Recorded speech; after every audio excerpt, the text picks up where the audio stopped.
welcome to Dawa Kudroen. My name is Sonam again, and tonight I'm joined by Mr. Tharchen, who is the Chairperson for Public Accounts Committee. Welcome and thank you very much for joining us.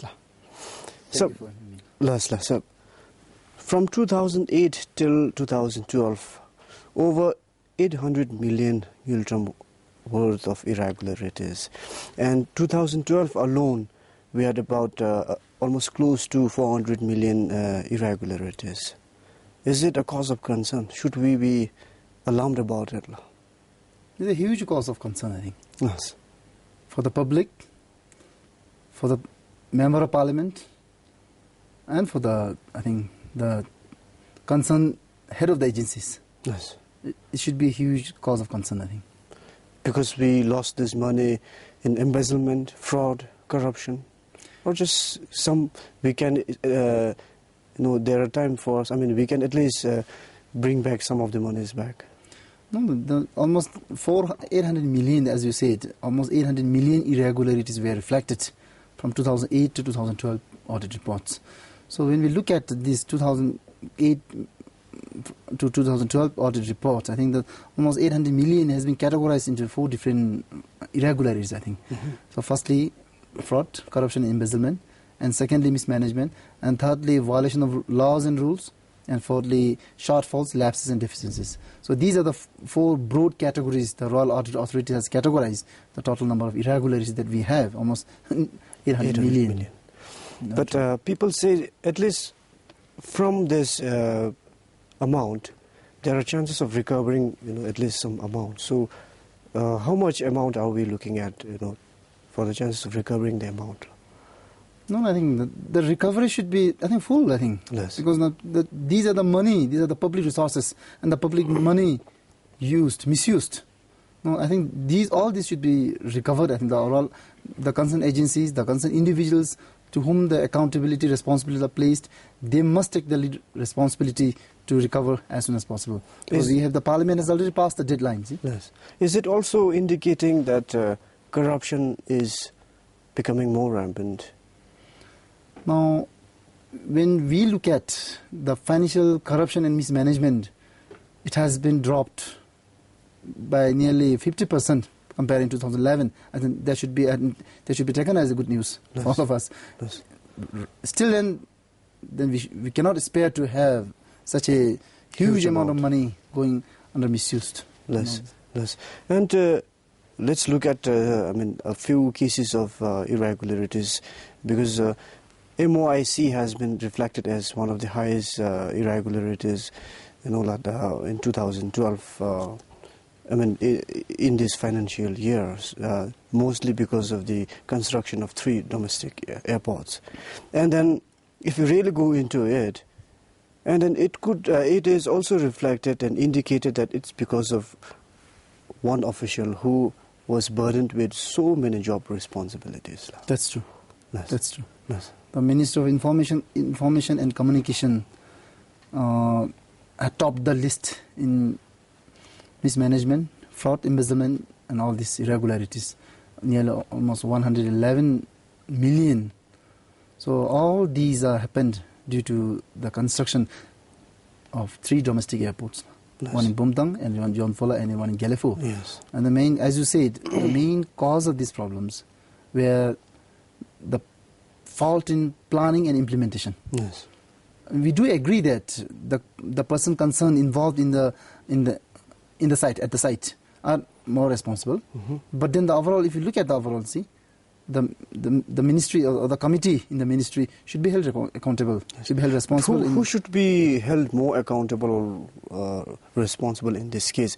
Because on one side you say one particular person who was given a lot of job responsibilities. On the other hand, ministry overlooking all these issues. No. When it comes to the accountability in that particular sense, from the audit points of view, they have clearly identified and they have clearly specified the name, employee ID number, citizen ID card number, and the title of that job. Yes. Okay, and the direct responsibility and supervisory accountability. Yes, sir. These are placed by the audit, and those persons mentioned in the report should be held accountable to pay back the money, or to explain or justify for what they have done. And on the other hand, the minister should be held accountable. What I mean to say is that for executing the work in such a rushed manner, by deploying only a single engineer to look after all these 3 airports, with so many responsibilities. He was the only one who prepared the BOQ. He was the only one who verified the bill, who monitored the site, and who passed the bill. See, all these responsibilities are placed on one person. So these are the job or the planning fault of the ministry, I think. No, sir. So ministry should explain, I think. And in your opinion, how should that be dealt, fixing accountability? No, I think that from the RA said, no, what the Public Accounts Committee is presenting to the Parliament, we are presenting the RA report, Royal Audit Authority report. And to whom to fix accountability is clearly specified in the audit report. So the Royal Audit Authority will fix on their own report, I think. So those persons reflected in the report should be held accountable in refunding the money or in giving the justification to the Royal Audit Authority. No, sir. And I believe the House has, the Parliament has set a deadline to resolve these irregularities. That's true. Yes. That was the PAC recommendation to the Parliament, and Parliament has ultimately resolved or endorsed the PAC recommendation. So we as a Public Accounts Committee, after reviewing the Royal Audit Authority review report of audit from 2008 to 2011, and while presenting the annual audit report of 2012, so in that case, now from 2008 to 2010, to resolve all these 3 years irregularities, unresolved irregularities, they all must be resolved with RA. The concerned agency must resolve with RA in a given deadline. The deadline is 30th April 2014 to resolve 2008, 9, 10.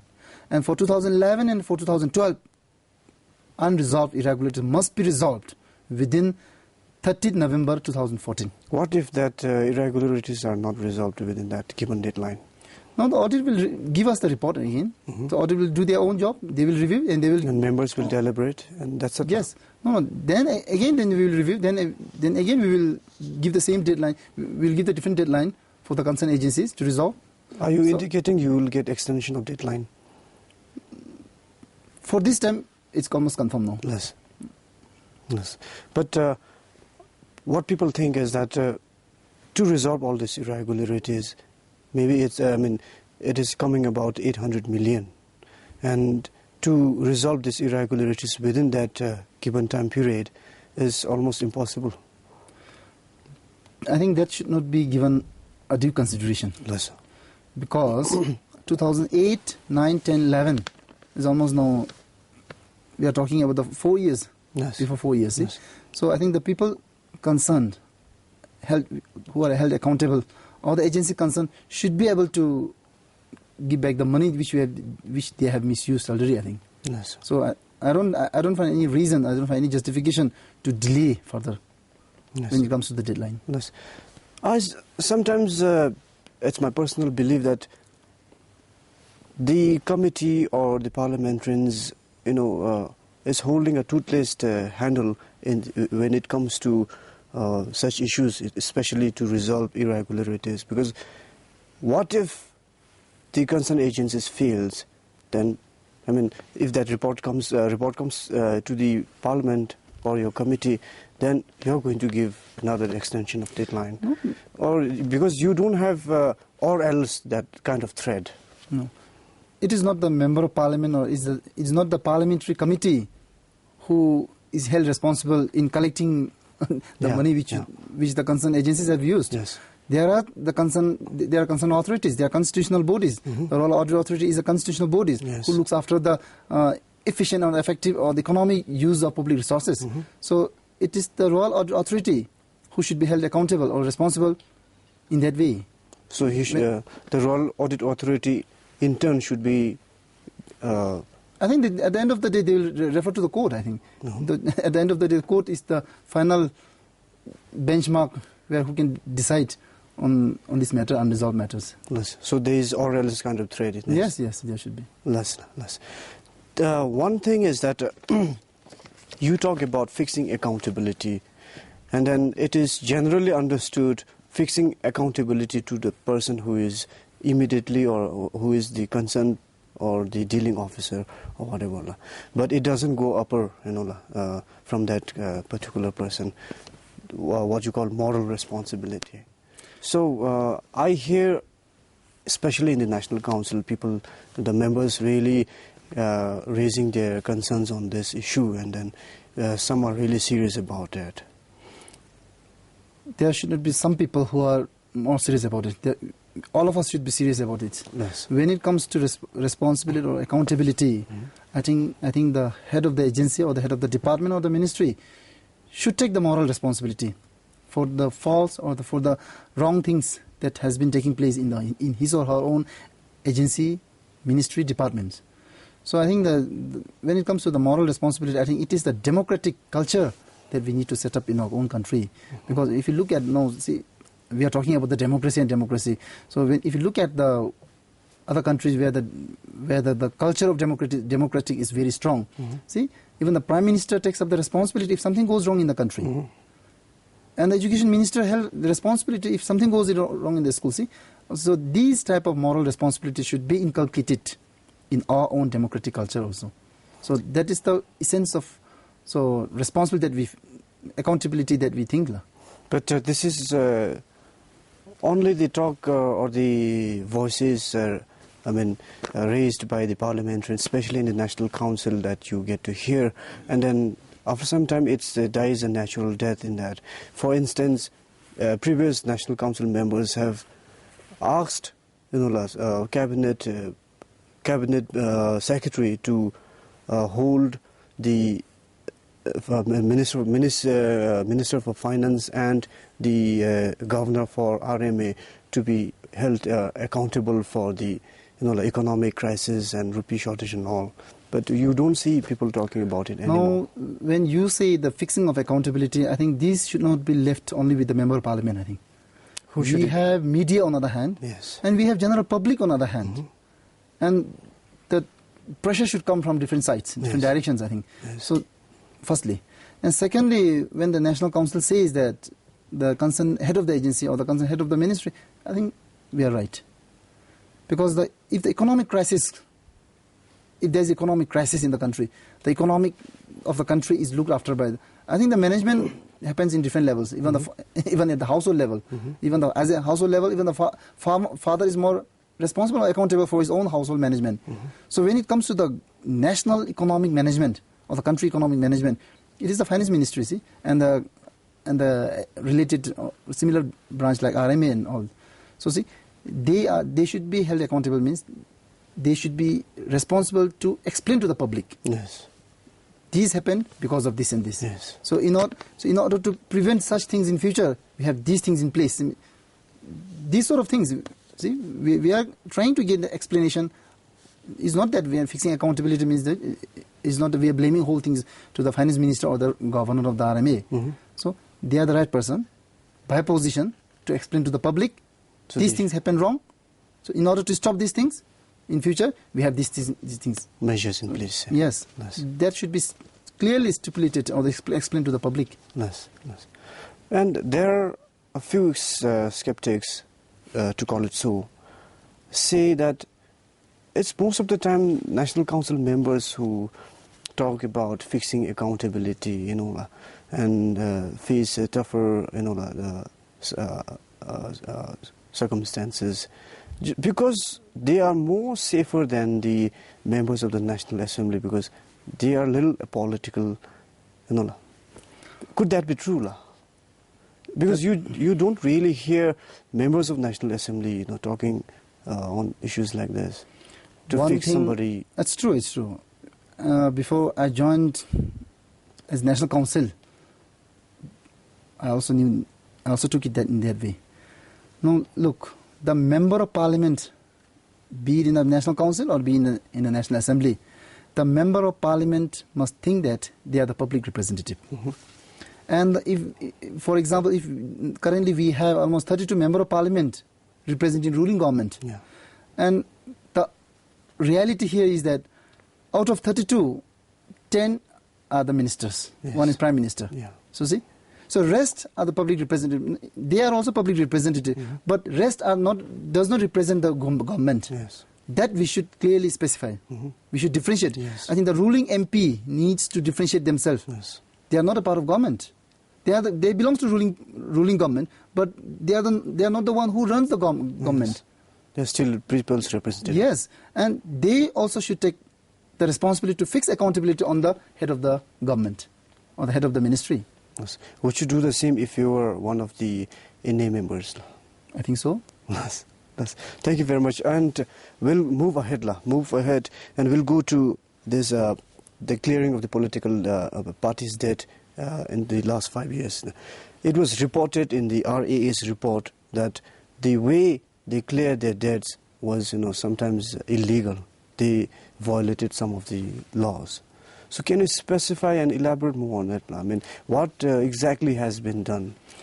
The illegality of the legality of the loan, of the debt that political parties have, which RA reported, it does not mean that they have illegally resolved the loan, paid the debt. Yes. Now the main question specific the RA has pointed out is that the source of the loan is, the legality of the source of the loan is questionable, because the People Democratic Party owes loan to their previous president. So as per Election Act, it was clearly stated that a political party should not avail loan from a single individual person. They should avail loan from the institution, financial institution. So in that way, the reading of the RA is from that point of view. And what did DPT do? I believe the DPT also had a debt from the financial institution, but then they have cleared everything, no? So the legality of the loan, what RA has specified is that the source of the loan, not from the financial institution. Initially it was from the financial institution, but later since the collateral of the previous president has been seized by the government, so the ownership of the loan got shifted to the president. So from that way, the RA finds that there is a legality questionable of the loan. So it also indicates there was some miscommunication between ECB and RAA. Now, when we look at these constitutional offices, we have high respect, due respect to their justifications, to their views, and to their performance. So when we have that much respect and due consideration and the honor to these institutions, and it is the responsibility of these constitutional institutions to perform up to the level of public expectations, firstly.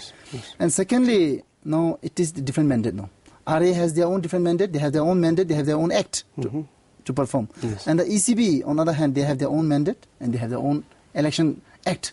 The ownership of the election act belongs to the Election Commission of Bhutan. Yes. So they are the one who implement the act.